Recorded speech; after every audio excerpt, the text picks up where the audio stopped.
And hello, everybody. This is a quick episode of This is A's Weekly. We are going to come back stronger than ever. We do not have the intro music right now for today, but the Oakland Athletics are going ham on everybody else in this league, being the American League best record. I think the A's have a lot of chances to go forward in this career. We have Javier right next to me as well. So we got a couple things to talk about. And if we get cut in early, that's because I'm in an area where I may have to leave the show for a little bit. But thought I'd talk to you guys just to really communicate with you guys once again. We are still strong here for the Baseball Podcast Network. This is A's Weekly, stronger than ever. Hopefully you guys will love this show. And if I do get cut off, I'll probably post another show later on today that'll be more sufficient, more better. But this is going to be a straight off the head, no stats show for today, as I didn't really prepare to be on today, but now just decided to say hi to y'all real quick. So the Oakland Athletics, 22-10. They have the American League best record, like I said earlier. Lots of hope of acquiring basically an upgrade of any type of pitching, whether it be reliever or starter. They have not been rumored yet to go for a position player, although it is a high possibility they might go for a left-handed bat. Now, what do we see from this Oakland A's team? This is a 60-game season. This is a season that's going to be done likely in another month or two. So this is going to be a lot quicker paced and a lot more rest for this rest of this roster. And we see a lot of things going on, a lot of new players coming in the picture that weren't really in the picture last year. For example, Bert Smith and Jordan Weems. And there's other players that are contributing in a whole nother level. Now, one player that I think we should talk about first is probably Franklin Barreto.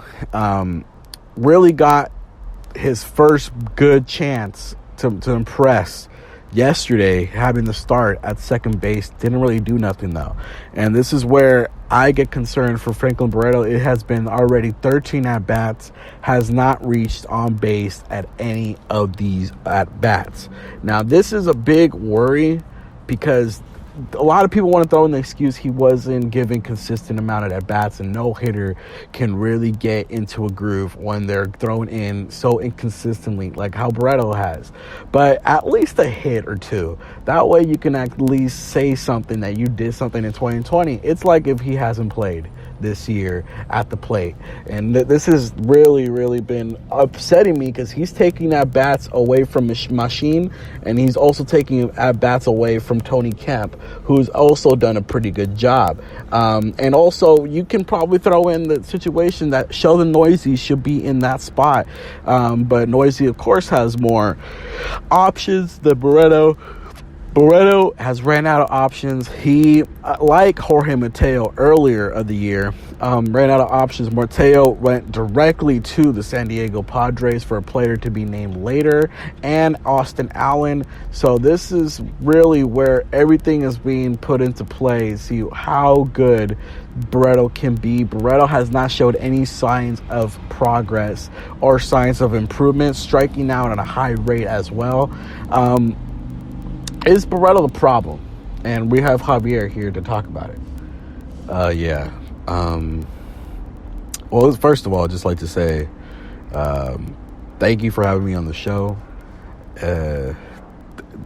What I really like about Barreto is his potential going forward in his career. He does need more consistent at-bats. I do feel like he's going to be one of those guys that are going to progress well later on in his career if he's given those opportunities. Of course, being a 60-game season, it's going to be little harder for the A's to throw him in any situation when you're trying to win a good amount of games in a shortened season like this year. On a 162 game season, this guy is probably getting more at bats and giving more chances. But with such a tight season, I really don't see Barreto continue with the A's. I mean, this roster is going to shorten pretty soon. And I don't know. I really think Barreto has a lot of potential.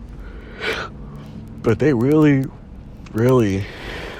just threw everything out of the way when they acquired Tony Kemp, and also you forgot Chad Pinder is in that picture as well as second base. It's something that I think is going to be a big question mark going forward if he's going to stay in Oakland A or not. And if he doesn't stay, that whole Josh Donaldson trade has been a bust. Well, we already knew that the Josh Donaldson trade was going to be bad, but yeah. But yeah. So this is where I think the A's need to be smart. Who are they going to continue with going forward in the 2020 season? The big picture of who is going to be good in 2021. We all know there's a lot of impending free agents, a lot of cases where the arbitration is going to increase the salary of players that are really notable players for the Oakland Athletics, Chapman, Olsen, etc.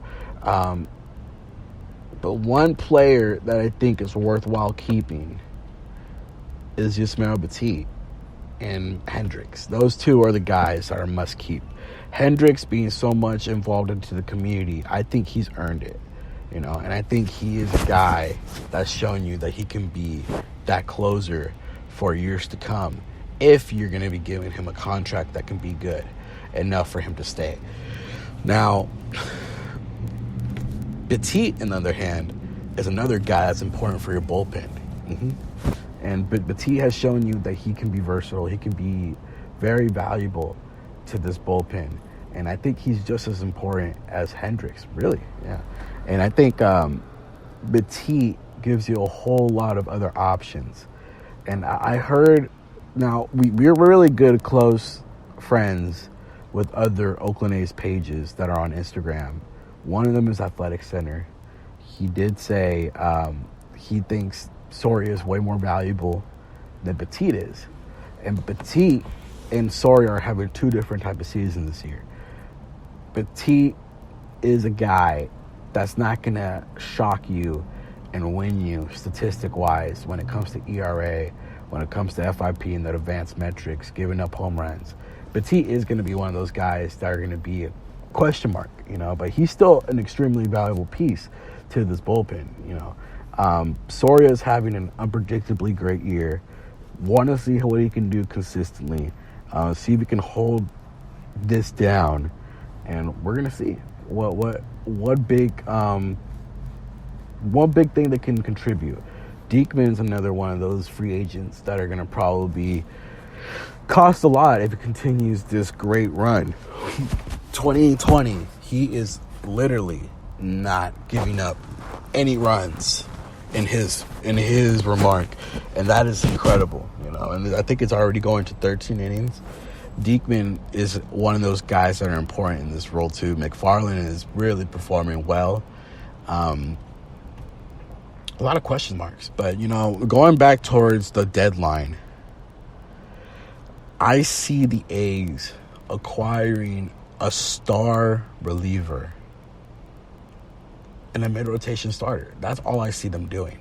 The rotation is good enough where they don't need much to perform well.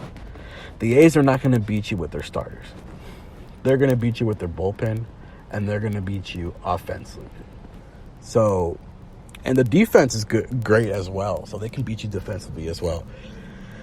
But the starting rotation, if they can get a reinforcement, probably a mid-rotation guy. Gossman's one guy that comes into mind.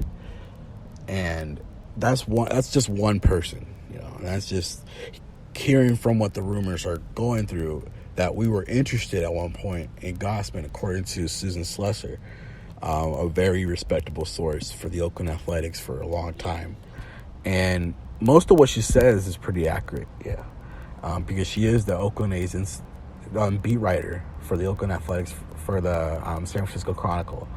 But one thing that I do want to see the A's going forward, they have never really progressed well acquiring star pitching, and it has never worked out for them. You know, I think the only one time it's worked out for them was the Jeff Samardzija trade, and it worked best for the A's when they let him go from that package deal that they got from the White Sox with Simeon, with Bassett, and it was pretty incredible what they got for Samardzija. So I think in that aspect, it was more valuable for them than when he was actually pitching with them. So that's why I want to go mid-rotation type guy, someone that you can't blow up your system for, blow up your farm system.